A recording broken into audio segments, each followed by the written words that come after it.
This episode of Unqualified is brought to you by State Farm, who has surprisingly great rates for your auto insurance. In 1999, my mom recorded me in our family room, delivering the lines for what I thought was a horror movie. My mom read the other roles, and I thought she gave a much better performance than I did. There was even a moment when I seriously considered not sending the tape because that would require a trip to the post office and an entire day's salary for postage. Not that I had a paying job. I was surprised when I received a phone call asking if I could audition in person. Then I realized that the casting director must have mixed up my tape with someone else's. I could have pointed out the error, but I'd never been to LA and wanted to go. So my parents gave me airline miles, and I flew to Los Angeles, Burbank actually, where I auditioned every day for a week and slept on 3 different couches. At the week's end, my friend with the least comfortable couch offered to drive me to the airport, and because at the time it was hard to find good Mexican food in Washington State, I wanted one last burrito. My pager began buzzing just as our nachos arrived. There was a payphone in the back of the restaurant, and when I returned the page, I was told that I got the role. It was one of the biggest surprises of my life. I was also surprised to learn that Scary Movie was actually a comedy. This was after my audition. Speaking of nice surprises, State Farm provides coverage that meets your needs at a surprisingly great rate. Like a good neighbor, State Farm is there. Call or go to statefarm.com for a quote today. Today's guest is actor and writer Sam Richardson. You know him from Veep, Mike and Dave Need Wedding Dates, Detroiters, Bojack Horseman, Rise of the Teenage Mutant Ninja Turtles, and countless other things. Talking with Sam really put me in a good mood, and I hope you enjoy the episode.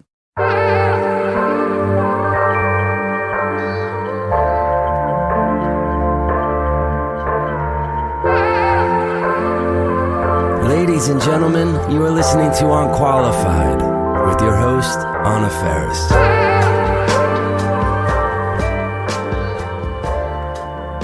Was Richard Splett originally a reoccurring character, and then you became a regular? Originally, Richard Splett was supposed to be one episode. Wow. Yeah. Fuck yeah. You're like showed up, people love you, you're brilliant, and they're like, oh, we need this guy. It was really awesome. It wasn't my first job in LA, but it was like really one of the bigger first ones.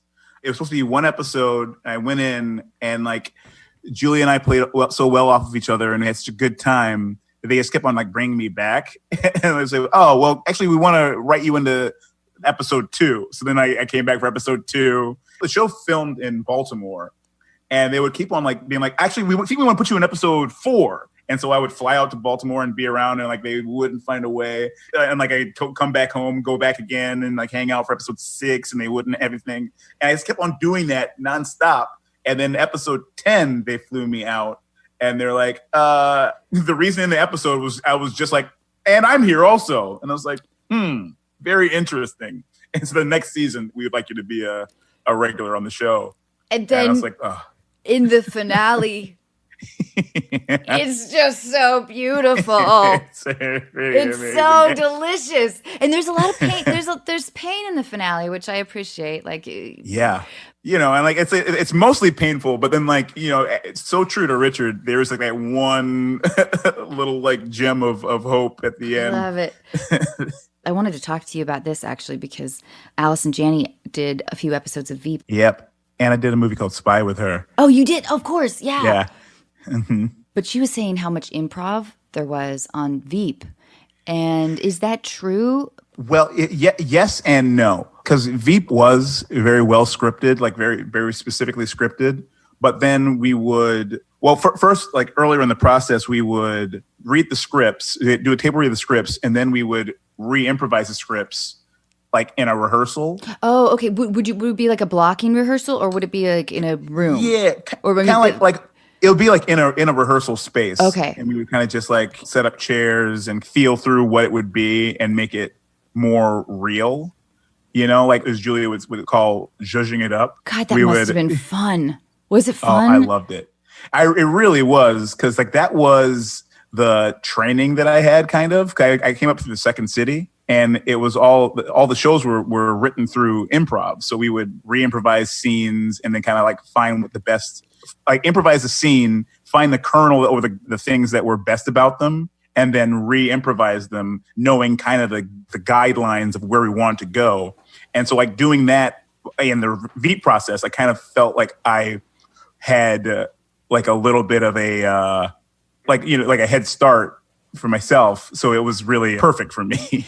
That must have been so rewarding. Did you find, and not that I want you to press you for favorites, but you know how when you really are in sync with a particular person, and the whole cast of Veep is so brilliant, did you have somebody or maybe a handful of people that you knew you could instantly lock in with? Does that happen naturally with your scene partners?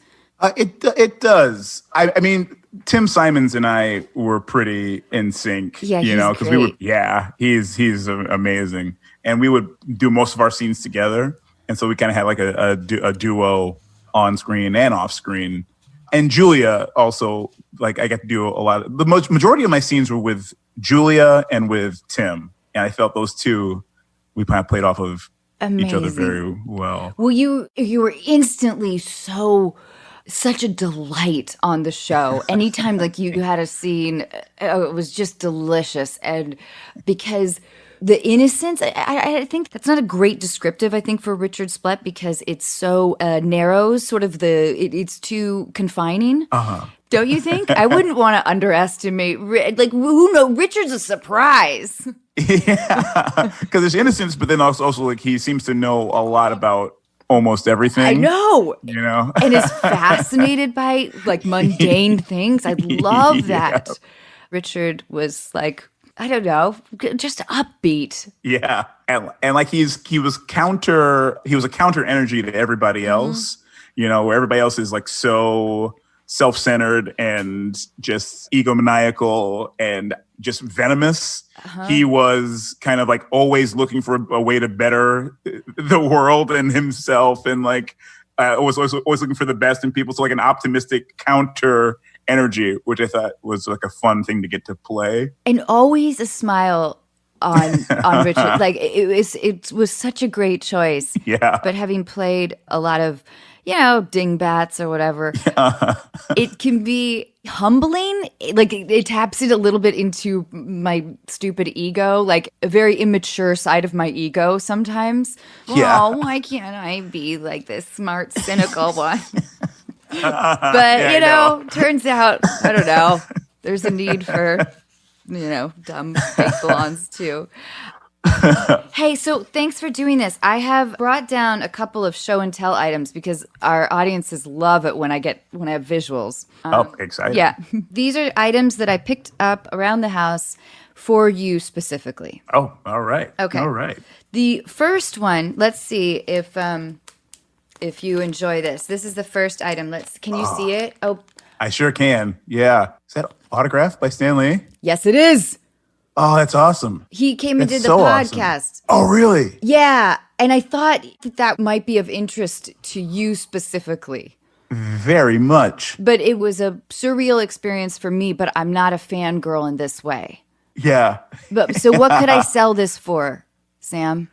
Dear listeners, I've got an amazing Spider-Man comic that was signed by Stan Lee. What do you think? Stan Lee meets the Amazing Spider-Man, featuring Stan Lee in the comic book itself. I don't. I'm just sentimental reasons. I would sell that. I would think that's gonna go for like a cool $200. $200? I would say. That's it? Say. Well, it's Stan Lee meets the Amazing Spider-Man, so it's not like the Amazing Spider-man. Sentimentally, $1 million, of course. But eBay would probably say. Wait, but you're the buyer, right? I already got a that's buyer. True. Yeah. All right, I'll give you a little discount, maybe. Okay, thank you. Like $500,000, please. Will you tell me what you collect now and what you collected when you were like, let's say, 10?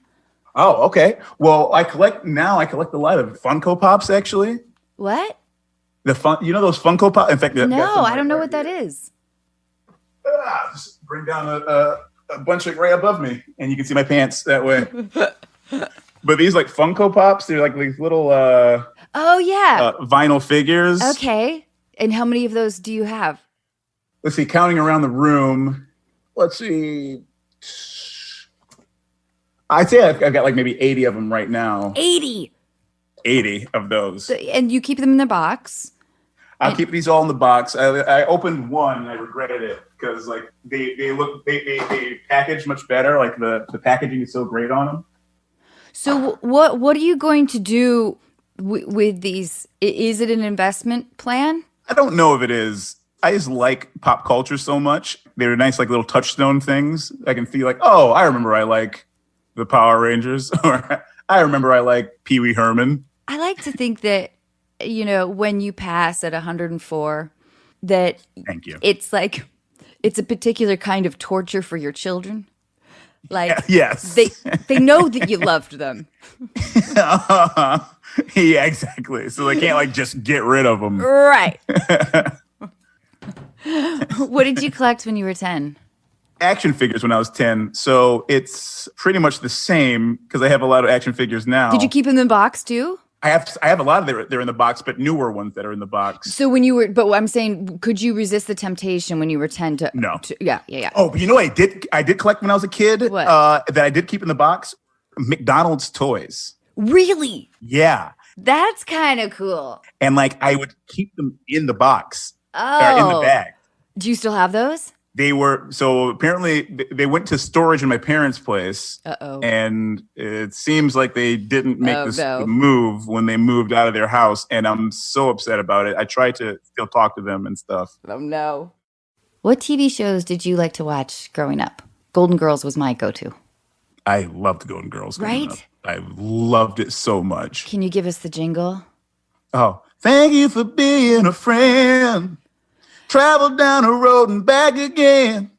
Your heart is true. You're a pal and a confidant. And if you threw a party, you invited everyone you knew. You would see the biggest gift would be from me. And the card attached would say, thank you for being a friend. You're good. Thank you.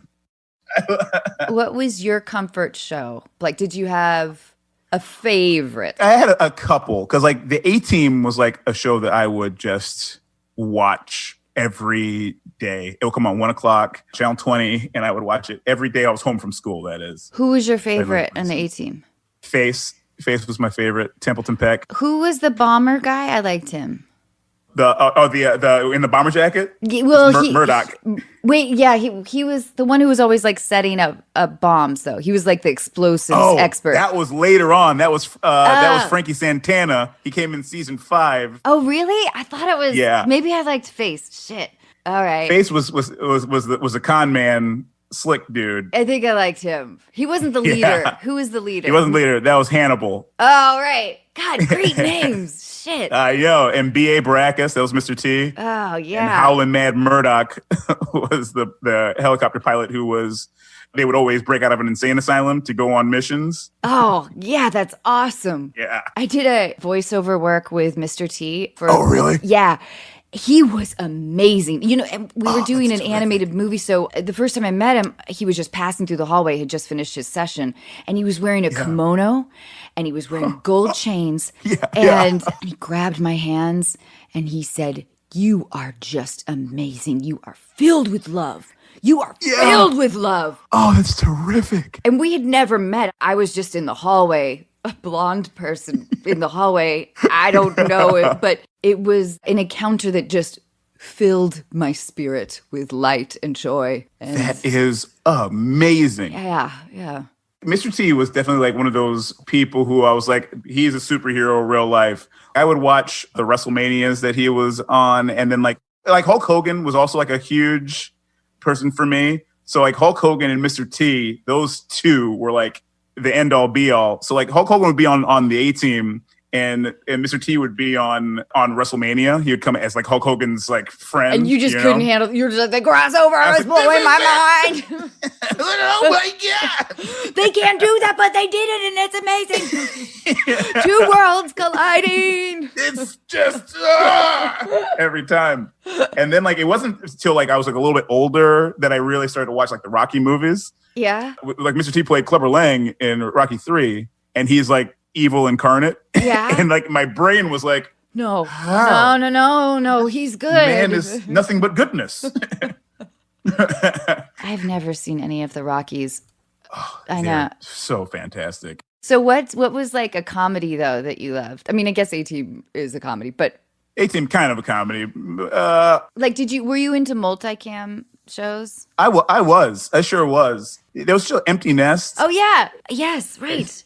I can't remember who was in that. Like, shame on me, I can't remember his name. What was the conceit? It was like a doctor whose grown-up kids come and live with him again.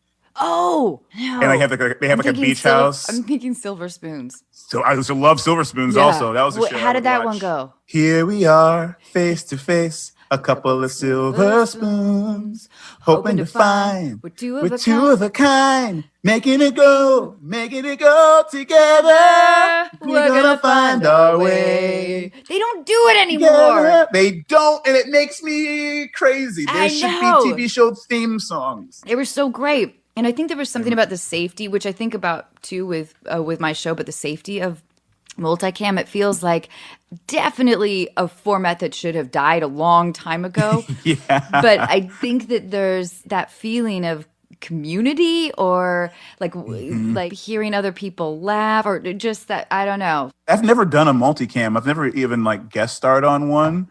And I really want to. You'd be amazing.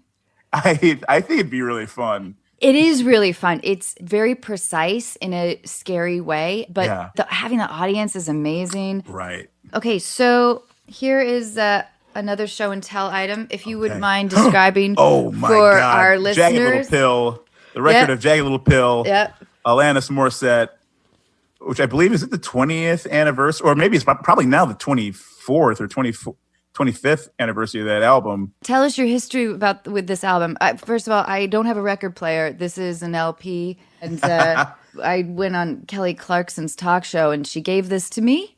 Oh, really? Yeah. It's one of the first CDs I'd ever bought. That's what I read about you. I listened to this thing backwards and forwards nonstop. And then like when MP3s came out, then I like had all the MP3s and I would like just listen to like she had that song Thank You. They had that music video of her just like walking around like a city, but she was naked, but her hair is covering all of her stuff. No. And I would listen to that. I remember the car. Endlessly. What was the car video? Ironic. Yeah. That's right. And she was like playing herself, but 4 different versions of herself. It was, She tapped into something very specific at that time. Yeah. And I wonder if it was a very, what year did this come out? 1995, it says. It was so specific. It was like beautiful angst, but it felt fresh and smart. It felt public but internal. I don't know. And she was beautiful but not glamorous. And like her voice is so unique. Right. Yeah. You know, that's sort of like beautiful lilty yodel. She came on the podcast too. Oh, really? Oh my God. She was awesome. Oh, wow. That's amazing. Were you one of the only guys that you knew that were listening to? It's so funny. I'd never really talked about that album with another dude just because nobody's ever talking about that. But I had a roommate named Andy, and then we were just like, one of the top albums. And then I did this movie out in Atlanta, and I met Aaron Rodgers, and we became pals, and we just talked about that album nonstop. And like that was like our bond of friendship was talking about Jagged Little Pill. Aaron Rodgers, the quarterback of Green Bay Packers. That's amazing. Yeah. I wonder if it was like it tapped into the specificness of like the desire for your world to be bigger at that time. Because I was a freshman in college, I think. Yeah. So it was like perfectly timed for me at my age, Alanis. But then when all my guy friends, my 2 guy friends liked her, I was jealous because because I think we saw something in ourselves with her music. I don't know if you did as a man. I don't think I did, but there is there's universal truths of it, you know. Yeah. Like, I mean, you ought to know. I think you do see something because, like, what a quintessential breakup song, or Right. like a jilted lover song. But that is, I don't know if I identify directly with it, but I appreciate the fuck out of it. Okay, so will you tell us a little bit about your journey? So you spent half of your life in Ghana, is that right? Well, growing up, I would like go between Detroit and Ghana a lot. And you took Conan to Ghana. Yes. How was that? It was really cool. I hadn't been in like 14 years. So we went back for the year of return, and it was so refreshing and like surreal and incredible. Like, first off, just the place has changed, but it hasn't.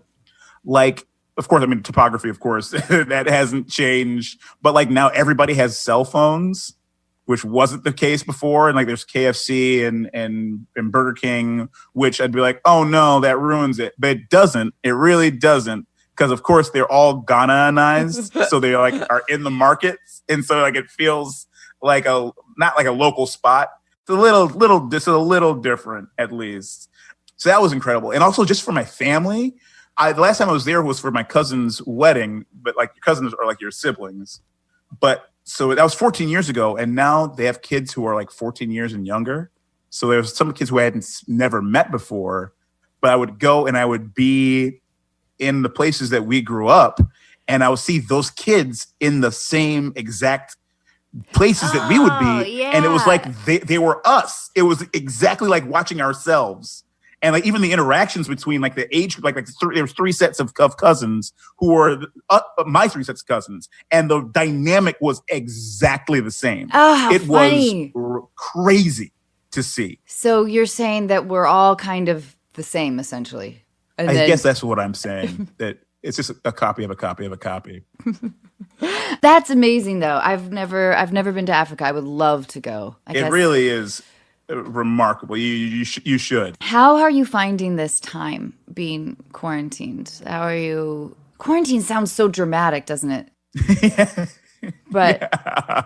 what are you doing? What are your thoughts? It's certainly a crazy time, and like I've got two parts of me, right? The part of me is filled with like dread. I'm like, will we lose a lot of people, and will that, how much of a scar will that leave on our society and culture?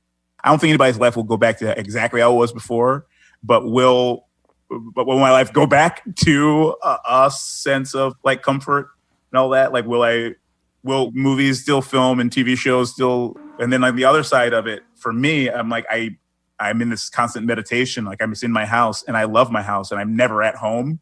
So like I'm forced to be at home when I do appreciate that part. I know. Yes, of course. I feel so fortunate, but I sort of fluctuate between these two almost extremes of this constant feeling that it's Sunday morning. Uh-huh. And oh yeah. And then what'll happen is like the anxiety, panic will just erupt sometimes. Yeah. So it's clearly this something that's simmering inside of me that it just comes out sometimes. Yeah. And I think the big thing for all of us is sort of the uncertainty of re-entry. It's even tricky when people are talking about it now loosely. It feels like, I don't know, it's hard to conceive of tomorrow, essentially. Yeah. In general. What are you watching now in terms of? My girlfriend and I watch a lot of 90 Day Fiancé. See, this is why I'm really calling you. Yeah. But I tried watching before 90 Day Fiancé, and that felt a little hard. It's well, we just started watching before because but I think you need the basis of the 90 Day itself. I need to build. You know I need the building blocks. You need to build because I can't just jump. You're going off to pre-calc without the algebra. Yep. You know. Yep. I don't watch a lot of reality TV, but this one just kind of like crept up, and I was like, I'm in. I think brilliant reality television it's phenomenal. It's and it should not be easily dismissed. Yeah, yes. You know, because shit, there's some crafty work going on. Yep. And it's fascinating on a number of levels. Mm-hmm. Are you watching anything else? Any more recommendations, though? Well, I mean, of course, everybody watched Tiger King. Yeah, and I didn't so see did the I. last one though. The follow-up episode or whatever. Oh, the follow-up, yeah, the interview show that Joel McHale did. Yeah, I watched it. It was cool, and it's interesting to get to see some of the people kind of talking about their experience, especially their experience of having been in a documentary. Totally, that's huge. You know? That everyone watched. That's like the biggest thing out there right now. Yeah. Yeah. This episode is brought to you in part by Plant Botanical. As everyone slowly comes out of hiding, many of you are asking the same questions. Am I ready for actual human contact? Should I swipe right? Will they look like their picture? Do I look like my picture? Is that the face of an axe murderer? Do I really want to take off these sweats? And for those of you who get that far, what drink should I be casually sipping? I have the answer to that one. While your date sits awkwardly silent, stunned by your good looks, dazzled by your intellect, or wondering how to dispose of your body, the drink in your hand should be delicious, refreshing, crisp, clean, Plant Botanical Vodka Seltzer. Weighing in at only 1 carb, made with real fruit and botanicals traditionally used for stamina, immunity, and detox, Plant Botanical is already thinking about your future encounters. Follow and DM @PlantLovesYou and share a story or video of your funniest, wildest, or most awkward date for a chance to win up to $1,000 for your next one. Plant Botanical, your perfect companion while you look for your perfect companion. Available at Target, Pavilions, Vons, Total Wine, or visit PlantLovesYou.com to find a store near you. Plant Vodka and Vodka Seltzer. Just the good shit. So if your house was burning down, what 3 items would you grab? This is my first time asking this question. Yeah, no, that's a good question. I don't know. Let's find out. I would, yeah. Depending on your answer, Sam. I'd grab my computer because it's got like a lot of family photos, and I think those photos actually exist in the cloud too now. So I'm actually fine. I want to know like what you'd be really crying about. I've got my grandfather was a chief in Ghana, and I have his stool, his throne stool. Oh, cool. So that would be one thing for sure. I would I'd have to get. Oh, that's amazing. You know? Yeah. And then I was always, as a kid, I was like very Superman obsessed, and I would always wear a pair of Superman pajamas. And I have one of the pajama tops still. From like when you were 8 or 6 or from something? when I was like a little kid. Yeah, when I was like 6. So that, I know exactly where it is. I'd get that. How long did the obsession last? And why Superman as opposed to Spider-Man or Batman or anybody else? The obsession, I think, still continues, but it's like more subtle now. But I always loved the idea of Superman. I mean, I was always Batman and Superman, the two. But like to me, Superman was always like this like idea of hope. You know, like right now in this world, if Superman existed, he'd find a way to like punch coronavirus, and it would. But Batman wouldn't? Batman is like a revenge hero. So Batman, if somebody's like done something, then he goes and he catches them and beats them up for having done something bad. Okay, but Spider-Man has access to labs. It's true. And I feel like Marvel Comics, it's always like the network. So Spider-Man would be like, oh, let me call Reed Richards or Tony Stark, and then we can like get in a lab and we can all work together, I have a dumb question. It's because I don't know any of these things. What did Clark Kent do at the newspaper? Was he a reporter? He was a reporter. Oh, he was a reporter. But we never really saw him, at least did we see him doing a lot of reporting? Very little. He would always like tag along with Lois Lane. Yeah. And she would go out and like do some like really hard investigative journaling. And then he'd be like, we shouldn't be doing this. And then like, and then they would like get in trouble. And then he would sneak away and come back as Superman and then save the day and then get them both out of there. What if Clark Kent was a terrible reporter and just had Lois help him with everything? That's the thing about like Clark Kent was like a chump. As part of like his secret identity, Clark Kent was like a very much a loser schlub. Yeah, but did Superman have a quick wit? Superman did. He didn't have a quick wit either. He was just like a very much just do right. But Spider-Man, quickest wit of them all. That's his main superpower, is his wit. Oh, really? I thought it was Batman. Batman, No. unhumorous. Oh. Doesn't smile. Just doesn't, rich. Just rich. There's a comic book. I'm sorry, I'm going to nerd out. There's a comic book where I'll try to remember the name of the series, but it's when Dick Grayson, who was Robin, took over as Batman, and Batman's son took over as Robin. And so they were fighting Two-Face, and Two-Face is like, that's not him. That's not Batman. And he's like, how do you know? He's smiling. And so and then that was like it. And so it was like a great, for a comic, like a great, like little detail kind of character thing, which I loved. So I know it's a pretty common question, but would you rather be invisible or fly? Fly. Yeah. I would fly. I have two wishes that I wish I could fly, and I wish I could play piano. Those are like the two things in my life. Wait, your third item. I lost track. Yeah, what was your third item?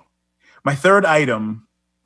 I hate to like make these things all those Ghana things, but I also have my grandmother's cloth, her traditional amazing. cloth. And in fact, that sits on top of my grandfather's stool. How beautiful. So I'll just like snatch those two things up and go. And then the Superman shirt as well. All right. I have it in my notes that you're a big Harry Potter fan. I am a big fan. And from at my house, I can see Hogwarts Castle. Oh, really? Yeah, on Universal Studios. Okay, I've seen maybe one Harry Potter movie, but I've never read the books. I feel like I sort of missed the whole thing. But what is it about the appeal? Because so many people are fanatical about Harry Potter. It touched them in a way that it just, can you help me sum that up? Can you help me understand? Well, I mean, people love fantasy in general, but this is like such an immersive world where, like, it's not just like he's in this world, which he is, but like it's a world within this world and like navigating it. There's so much to learn. There's like a history there. And then like, everything has I don't want to use the word cognate, but like they're not playing soccer, they're playing Quidditch. Right. And Quidditch is like a fully realized game, and it's got its own things to it. And like, there's a history of Quidditch and all that. I don't know. There's an appeal to that world because like people don't just want to aren't just like Harry Potter fans. They're a Harry Potter world fan. It feels to me though like unlike sort of Lord of the Rings or Game of Thrones where there's complex worlds being created. It feels with Harry Potter there was a balance between a complicated world and also a protagonist that was relatable, that you felt like you had an intimate relationship with. I think, right? Would that be? Yes, absolutely. Yeah, absolutely. And then the idea of also like having to do schoolwork, know, and like he's not necessarily good at it. He's good at some things, but he's not good at other things. Right. He's got a friend who's like a super smart, but a friend who's like really struggles. Like that's just incredibly relatable. Yeah. A teacher who you think hates your guts. I'm always into like the orphan. I fantasized about being an orphan growing up. All I wanted to do was be an orphan. Yeah. It's a romantic, It's sad but true. Superman was an orphan, and so was Batman. They were? Batman was too? Mm-hmm. Batman's parents were killed. Oh, that's right. That's the whole reason why he became Batman. Of course. Superman's planet blew up. Adopted very young, though. Who would be your favorite female superhero? Well, I mean, like Wonder Woman is like an incredible superhero, and like her whole story like borrows so much from Greek mythology. Like, she's born of clay. Like her mother, molded her from clay, just like Athena. Athena was born from Zeus's forehead. So like it's just completely independent of a man's genitals, Right. And then like also like a diplomat and a powerful person who like leads a nation, very similar to Black Panther, where she is her mother actually leads the nation. But I think what was tricky a little bit about Wonder Woman, and this is me not knowing anything, but I think that it felt like her weaponry and skills, it felt arbitrary. It felt like, why? Like, why an invisible plane? Why? Like, yeah, why? The invisible plane, that thing, I think that's kind of come and gone. Maybe you're right. Now she just flies. Now she just flies around. and she's like as strong as Superman. You know, that also like kind of flows, but like Superman can't beat her up. But she can like knock Superman out if she had to. Awesome. Okay, life questions. Okay. What is your favorite ice cream flavor? For a while it was I liked Neapolitan ice cream sandwiches, but I hate chocolate ice cream. But I love strawberry everything. But now it's just straight up vanilla is my jam. I love a vanilla ice cream. So you like skip to 83. You like skip to age 83. 83, right? Age 83? Oh yeah, I got there pretty quick. Do you not like anything chocolate? I really don't. I mean, I like chocolate, like a chocolate like candy bar. I enjoy, but like a chocolate cake, I don't love chocolate cake. I feel chocolate ice cream tastes like chalk. Interesting. All right.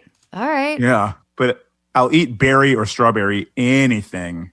But vanilla ice cream is just the best. Because then you put, like what my jam, speaking of jam, I put strawberry syrup and marshmallow. You need that jet puff marshmallow like topping. Yeah. I put the three of those together and it's the greatest thing. Do you have enough at home now? No, we're almost out. So first of all, we're out of ice cream and we're out of all three actually, because we hit that pretty hard right off the bat. Yeah. I know. I have like the tiniest bit of Jif peanut butter left. Oh, and really? Jif is by far my favorite. I mean, it is. Yeah. It's like crunchy the perfect, or smooth. It's like the perfect, it's got all the trans fats and the sugars and the salt, everything you want in a peanut butter. Yeah. What was your favorite toy as a child? My favorite toy as a child, I had a Ghostbusters Proton pack that I loved so much. Was it like something you actually strapped to your back? Yeah, it was like a hollow plastic thing. It was from the cartoon Ghostbusters. Oh. And so it was like this backpack, and it had like this the thing, and you pull this like trigger, and it would like make a sound, and it had like a big foam tube out of it. It wasn't an actual piece of paranormal capturing equipment. What was your first boss like? My first boss was my dad. Well, it was like my first real job was in high school, and my dad had an Outback Steakhouse. Oh, right. Yes. Okay. and I worked there, and it was a nightmare. Because for two reasons. First, anytime I had a day off, my dad knew I had a day off. Right. So if somebody called off of work, they'd be like, "Hey, guess what, buddy? Your day off is done. Come on in." And then the other side was like everybody knew I was the boss's son. Right. So they were always trying to finagle whatever out of me. Right. But you probably also you didn't get like the serious gossip, I bet. Exactly. You were exactly. Yeah. Shit. I was missing on all the gossip. I was missing out on like the smoking weed in the back of the fuck thing. One time I was smoking weed out in the back in the parking lot. And then my dad came out and was like, "What do you guys do?" And he saw I was there and he was like, "Oh," like the disappointment. Oh no. But he wasn't. But my dad also isn't like my dad and I smoke together, But I think it was work. It was at work. That was the issue. I don't know. I like to think that maybe he was bummed that out of some degree of professionalism he couldn't join in. I think that also. What did you do there? I did like a lot of things. I started out in carry out and a host, and then I would serve and like do all kind of everything. But I wanted to bartend. I never got to bartend, and I was like, that would have been a skill that I could have used other places. Do you have strong feelings about blooming onions? I enjoy them. All right. It was never my favorite, but certainly I can't discredit it. It's a good snack. Do they come pre-cut? They do. So you just drop them in that fryer? Just hit that fryer and it comes out and it's bloomed. Who has influenced your career the most? That's a good question. I think Julia has influenced my career in a huge, tremendous way because I'm just learning so much from her on that set. You mean in terms of improv or professionalism or? Professionalism, improv, like learning how to be a lead of a show kind of things and how to be hands-on on something. That idea of like number one on the call sheet. I've never seen a better example than Julia. That's amazing. Yeah. Yes. for real, Tom Hanks. I was thinking about this the other day because like growing up, I was like every Tom Hanks movie I watched 1,000 times, and just like the guy still is America's sweetheart, you know. Top 3 Tom Hanks movies for you. Forrest Gump, honestly, I loved that movie so much. Another one that I watched all the time. Like these are just like personal ones that I'm like, Big, and this is hard. I paint myself into a corner because I really want to say Turner and Hooch. I really do want to say that, but then I want to say Castaway. What about Splash? And I want to say Splash, and I want to say Dragnet, and I want to say Joe versus the Volcano, and I want to say The Burbs, you know, and I want to say like all these movies. Just the man was the funniest and the most charming dude, and like Road to Perdition. Like nobody ever talks about Road to Perdition. He was like a nasty dude in that, and that's like the only movie where he's been like a, you know, Saving Private Ryan. You know, like the man can do anything. You're right. You've one of these days I'm going to watch Saving Private Ryan again. It's so good. And he gave sort of, I think, the idea of the everyman, almost like Norman Rockwell-ish,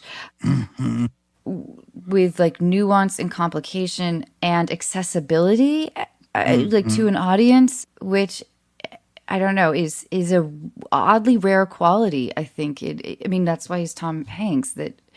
Yep. And yeah, I love that answer. Okay. Oh, but wait, no, go on. The best part of the story.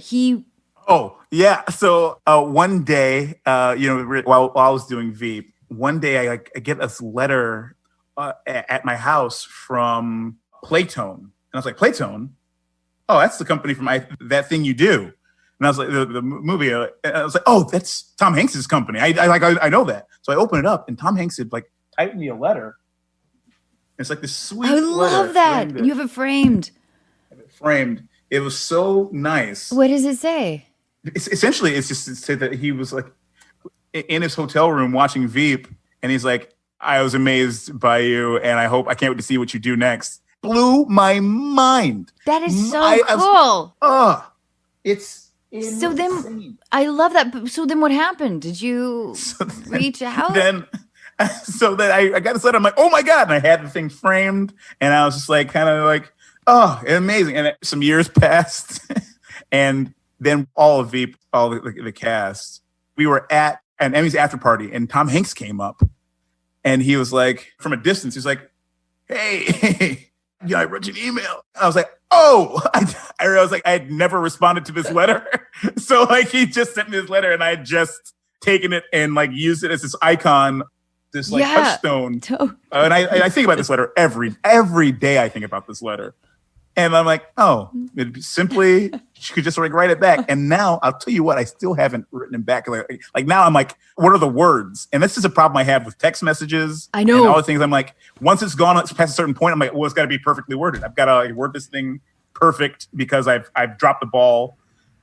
And like the only way is not to get the ball and slam dunk it. And that's my own sort of. I know. I'm very, very guilty. I totally know what you're talking about. I feel like I need to apologize to everybody in my life. I have to start off every conversation with, I'm so sorry. Sorry.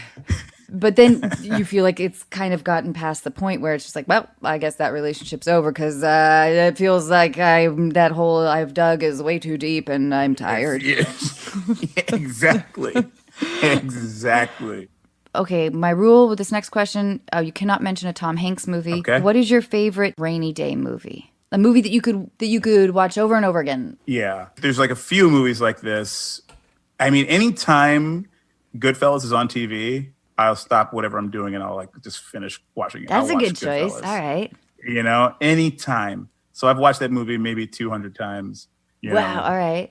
That and like Tombstone is like that for me as well. Great. I really enjoyed that. And like a movie that I'll pop in, I can't help but be like a nerd and a dork, but like Ninja Turtles, the movie, the first Ninja Turtles movie from like 1990. Is it good? It's so good because like it's Jim Henson's Creature Shop did like the costumes, and like Corey Feldman's one of the voice actors, and like wait, so it's not animated? no, the first one was live action. Oh my God, I gotta check it out. And it's like dark and green. It's like a real movie, you know. It's not like a super kiddie movie, you know. It's like an independent film. They made it on like a shoestring budget, and then like it blew up because of kids like me were like, this is the most important thing of all time. I gotta check that out now. It's legitimately good. I love that movie. And it's like funny. We were watching The Dark Crystal a few months ago.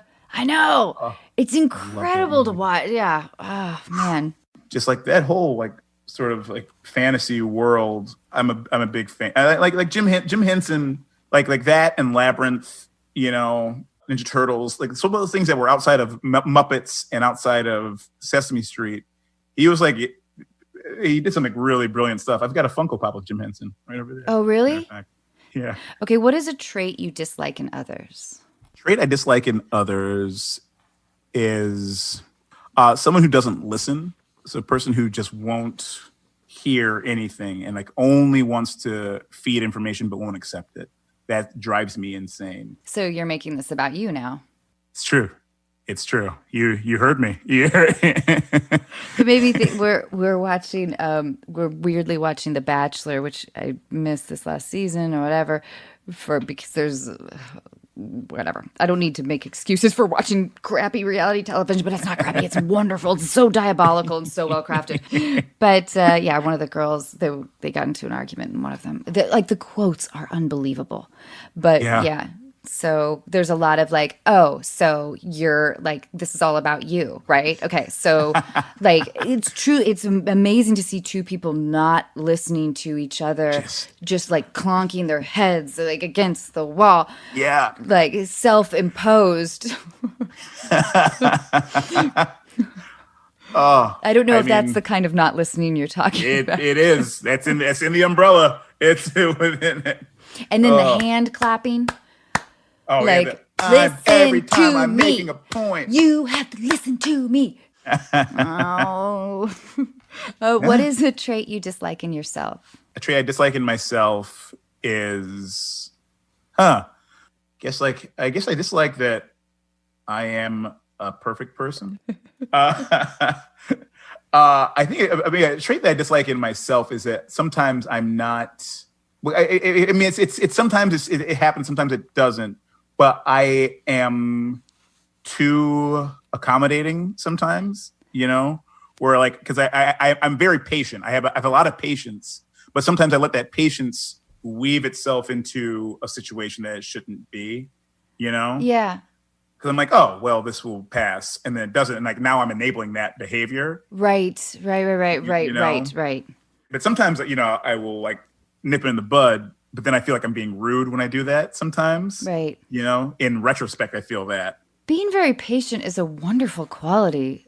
It is. I think it is. Yeah. But it's got, you know, a caveat. Sometimes to you it. let people sort of go their own way when you need to rein them in a little bit. Or you're like, yeah. Gotcha. Okay. To whom would you most like to apologize and why?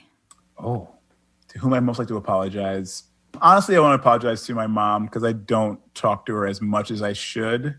You know, and maybe we talk, but especially right now. Like right now, in fact, I gotta call my mom as soon as I'm done with this. But she's in Ghana right now. Oh, and she's quarantined. I should be calling her twice a day.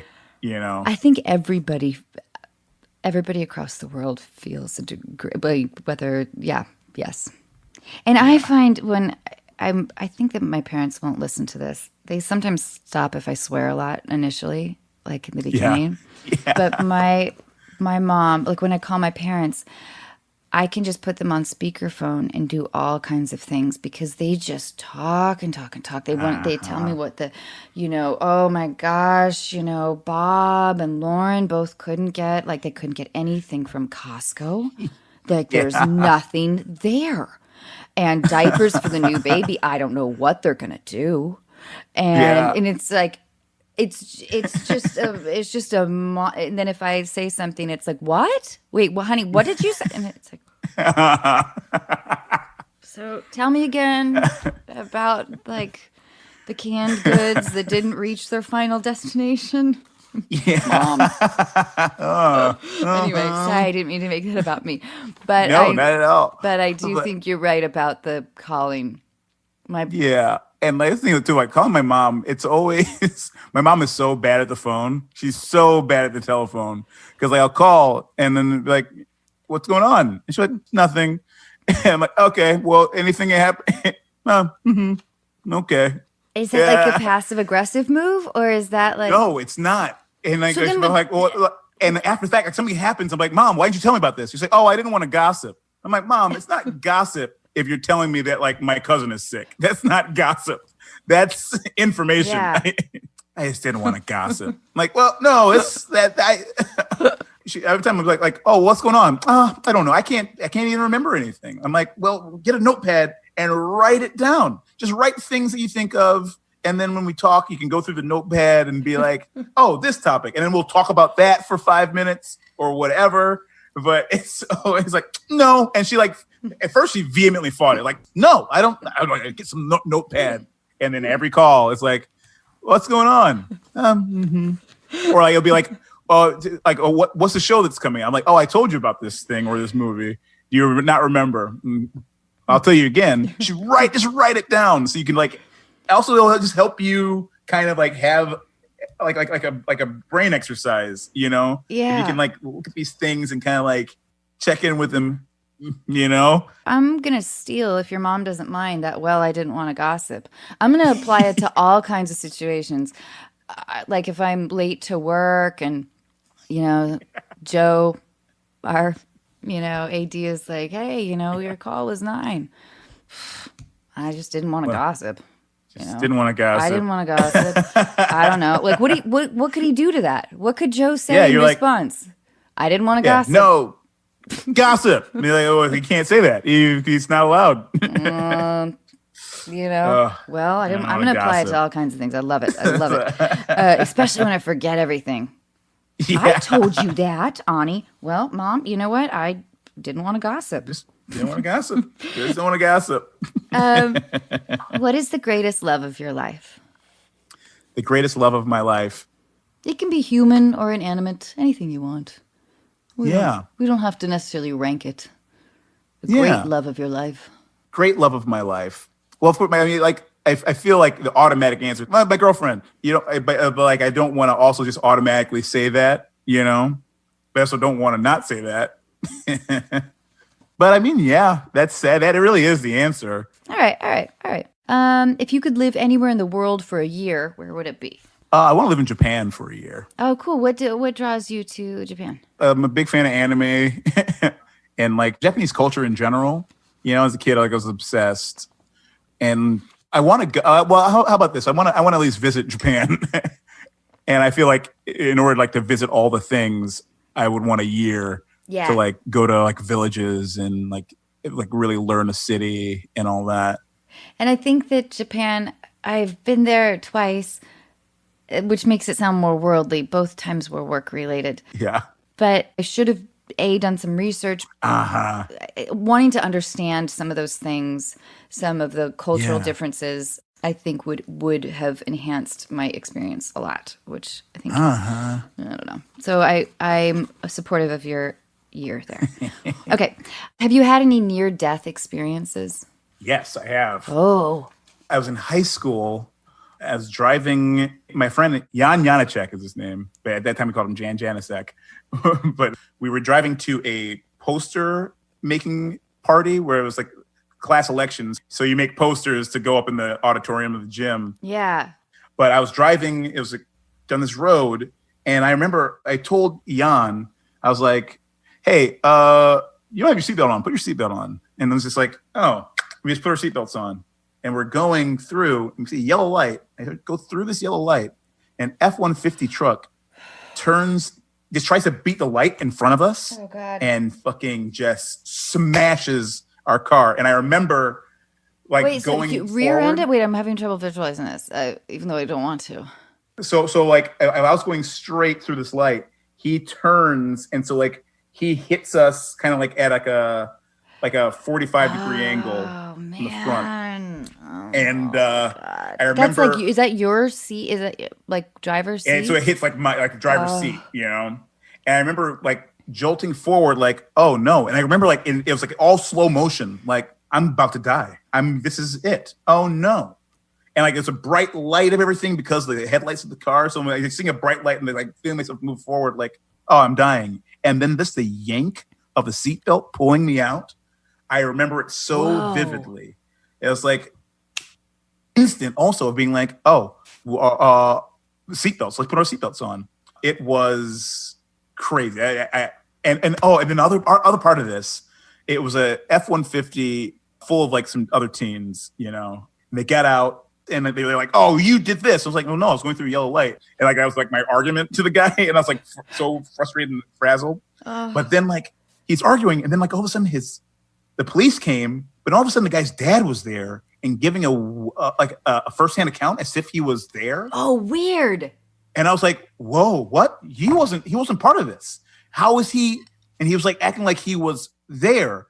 And so I remember so well because I tell you, I am for the most part afraid of the police, but the officer, I'll never forget this. He listened to both of our stories and then went to the car and then opened up the front, like the headlight, and then pulled out the bulb and showed us. It was like look at this bulb, okay? Your argument was that his lights weren't on. They said that my headlights weren't on. He said, look at this bulb. Now you see how this bulb is bent? That only happens if it's hot. If it was cold, it would have shattered. But this bent because it was hot and then the thing. So you're lying. He had his lights on. And I was like, oh my God, detective. It was incredible. That is rad. I mean, it's awful that you were in a horrible accident, and I'm glad you were okay.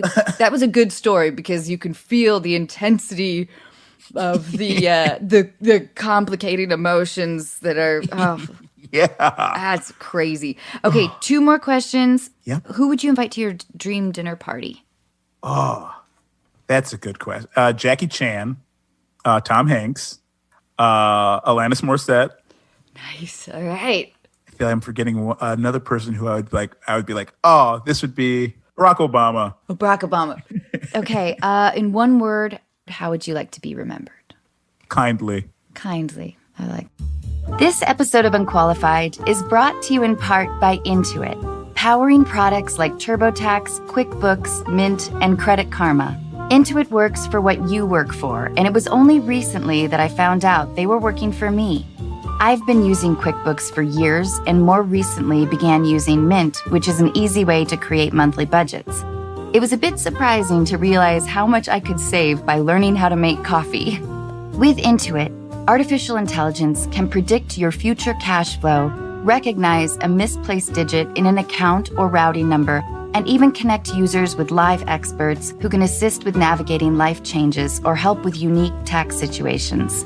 Everything is automatically organized as you track your personal or business expenses by scanning receipts, invoices, and other financial documents, while smart budgeting tools let you know before you overspend.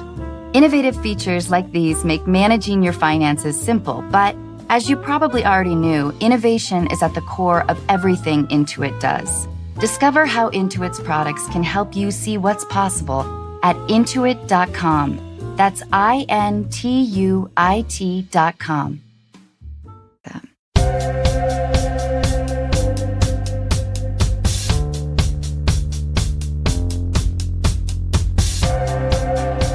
Okay, so we're calling Sarah. Okay. Hi.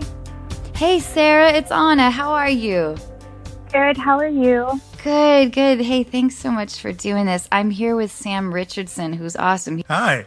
Hi. It's nice to meet you guys. Nice to meet you as well. Are you doing okay in all these crazy times, Sarah? Yeah, I'm doing great. I've just been going through this emotional roller coaster for almost about a year now. Oh, well, tell us what's going on. Okay, so at the time when I met this guy, I just got out of this long-term relationship, and we both agreed that we weren't going to look for anything serious, and we didn't want any of that commitment. and we just wanted to have fun getting to know one another. So we went on a few dates, and the chemistry, the connection was there. The conversation flowed so easily. Like, I never had that before. So we hooked up and everything. And after a few weeks, it was his birthday. So I got him a birthday gift. I wanted to take him out to a nice ramen date. So we went on this date. We spent the whole afternoon together. And he brought up to my attention that something was bothering him and he was hurting. So he found out from an outside source that I just broke up with my boyfriend. And he told me how I broke his trust, how can he trust me now or in the future? And I just sat there letting him vent to me all the feelings and the emotions and everything that I did wrong. And at the end of it, he just said, "Oh, you know, I'm seeing other people, right?" As if I wasn't aware of the fact that I know he's a good looking guy. He's bound to find other people, but it didn't matter to me that he was seeing other people, but because we had that agreement that we didn't want anything serious. So at the end of it, he said, "We can still be friends." I said, "Okay." I gave him his birthday gift. He said, "Oh, it's such a thoughtful gift. Thank you so much. It means so much to me." He gave me this long, awkward hug. And so I just left it at that. And he said, "We should hang out again." So summer vacation came, never heard from him. He ghosted me. And I thought that was the end of it. So fall semester starts and I see him in my class. And you know when you get that feeling when someone's staring at you and you could feel it and you look up and they look away real quick? Yeah. So that's what was been going on. And I asked my best friend, like, "Is he looking?" She's like, "Yeah, he's looking a lot." Like, this has started to become every class thing where he would just stare at me. And she's like, "You should go talk to him because something must be going on in his mind for him to be staring at you this much." So I did. And we picked up the conversation like as if the whole time he blew up on me just never happened. Like, we picked off where we left off. And so the next week I asked him out to go get drinks and everything went great. And I confessed, like, "You know, I care about you a lot." And he said, "You know, I care about you."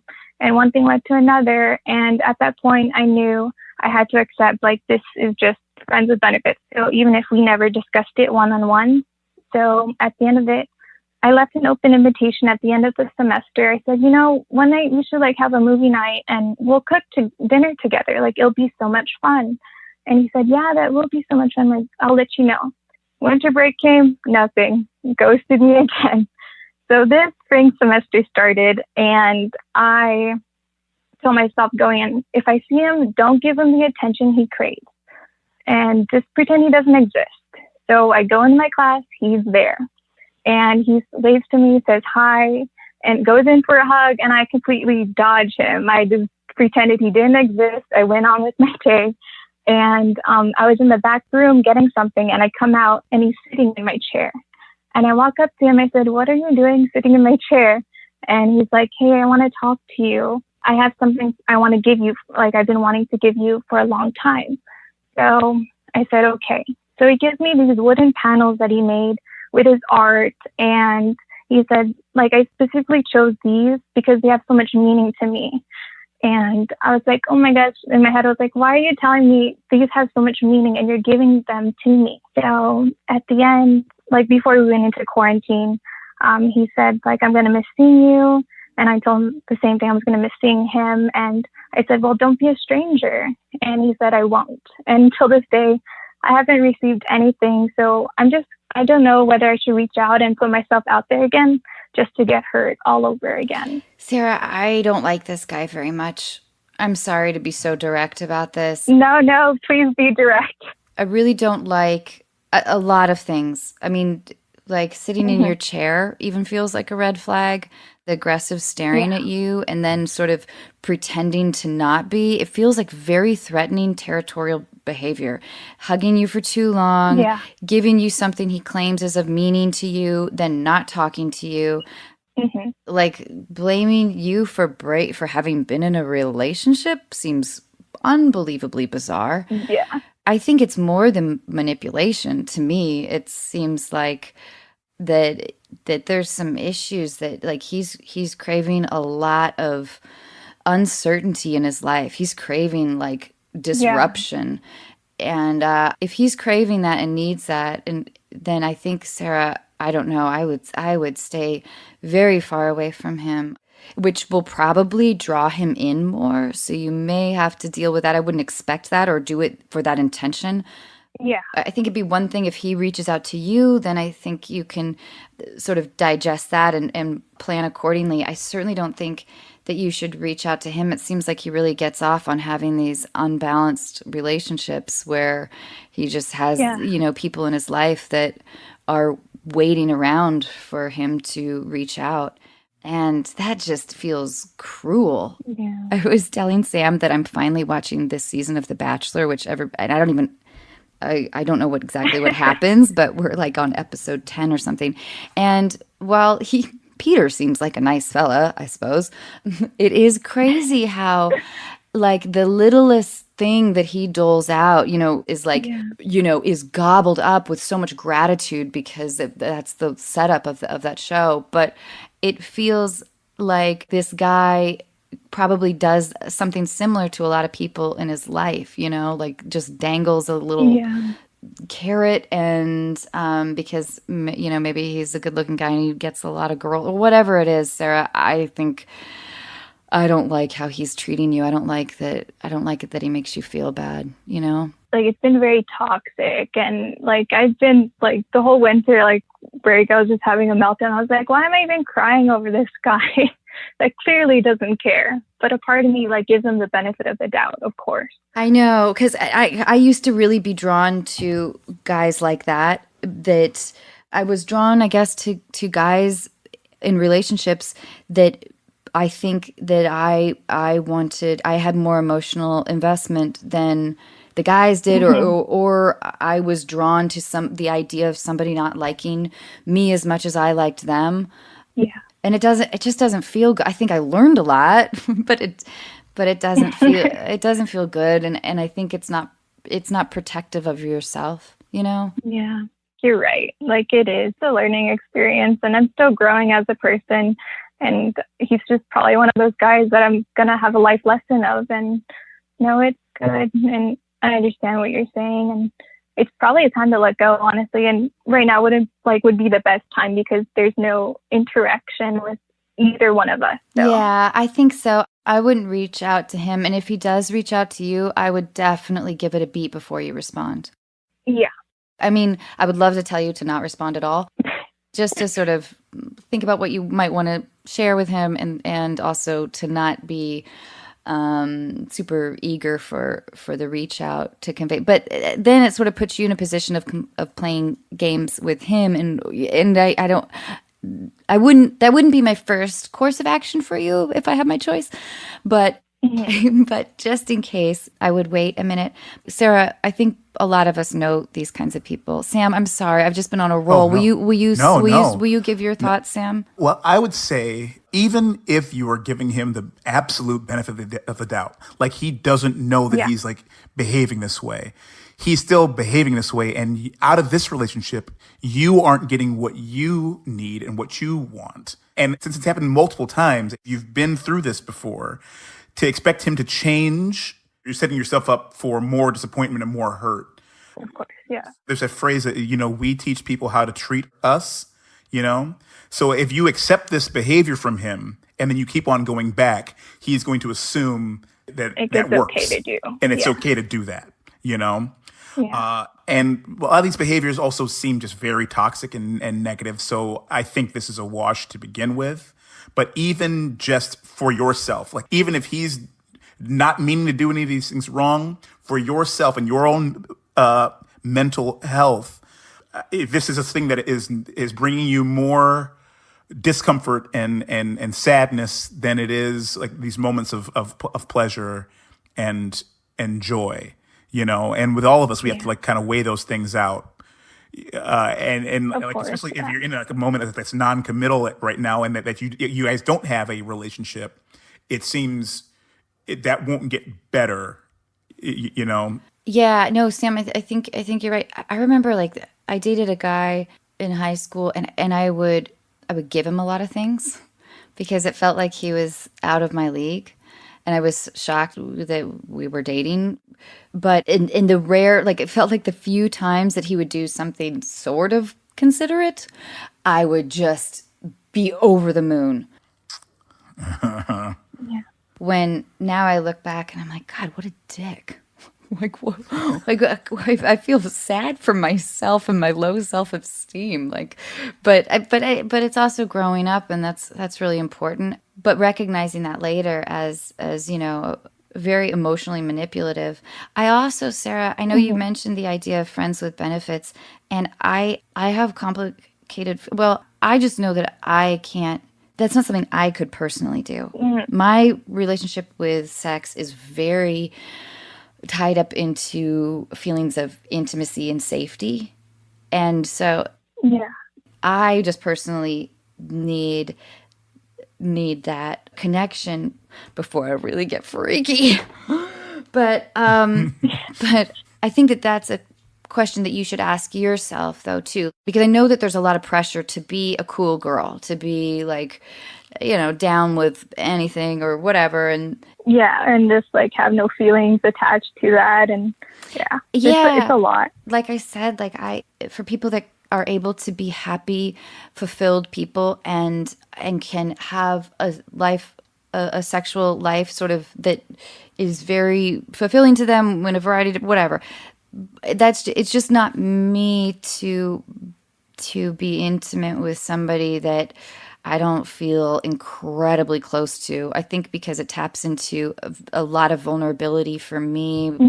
I think sort of outside of this guy, maybe think about sort of think about sort of what brings you a lot of joy, what makes you feel really good, and focusing on those things. But I don't like this guy, Sarah. I'm sorry. Yeah, I think I second that. No, like I love your guys' honesty, and honestly, it's like it's helping me gonna get through this. So, and it's gonna be a good closure for me, and I know what I'm worth, and someone out there is out there for me. Yeah. Even though you didn't really disparage him at all, but I feel very mad at him. Yeah. Like I want him. Believe me, I had my moment. I don't want him hurting you. I don't want him staring at you in the aggressive way. Like I think that is fucking creepy, isn't it? Like I think it's very creepy. It really was. Yeah. Like what the fuck do you? And then taking your seat. That feels oddly territorial too, and getting mad at you for having been in a... I don't know, Sarah. This guy, he fucking sucks. I'm sorry. Yeah, it's a red flag parade there. He so reminds me, though, Sarah, of my first boyfriend in so many ways. Oh, God. Oh, my Just feeling like... Bringing back memories, oh, God. Totally. It's that feeling of being played.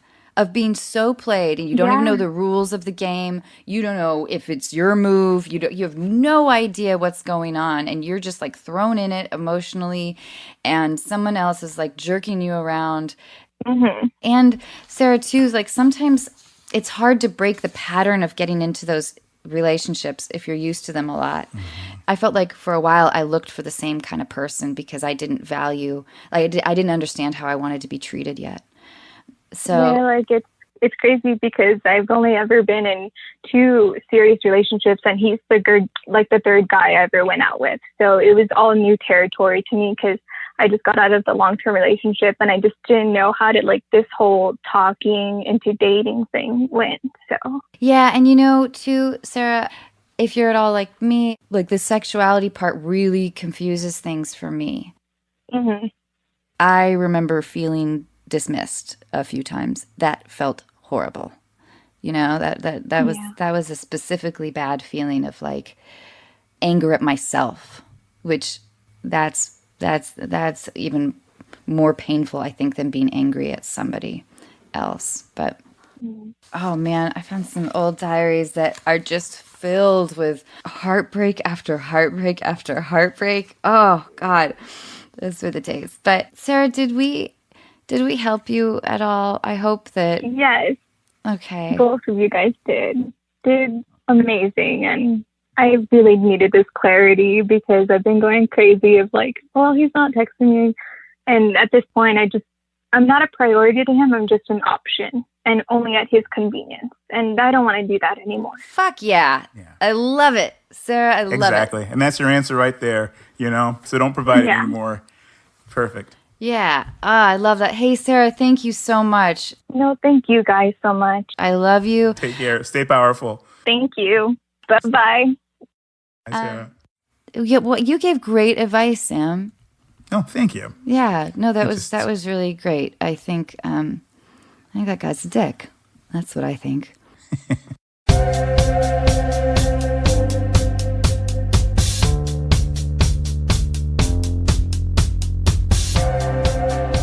What are you going to do for the rest of the afternoon? Animal Crossing. Is it fun? It's so much fun. Really? It's so much fun. It's just, and it came out at the perfect time because I'm just like at home and I'm just like taking care of this little island and planting trees and getting the fruit. And, Are you really? Are you gardening? And chopping wood. And this is in the game. Oh. This is in the game. Yeah. Do you win anything?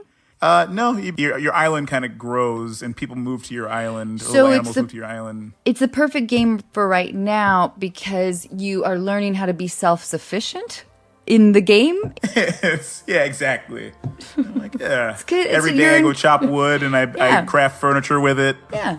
It's a real good use of my time. Sam, thank you again. I truly appreciate it. I would love to be in touch with you. I'll drone something over. Please. I'll drone the Stanley if you give me some peanut butter. Bye, Sam.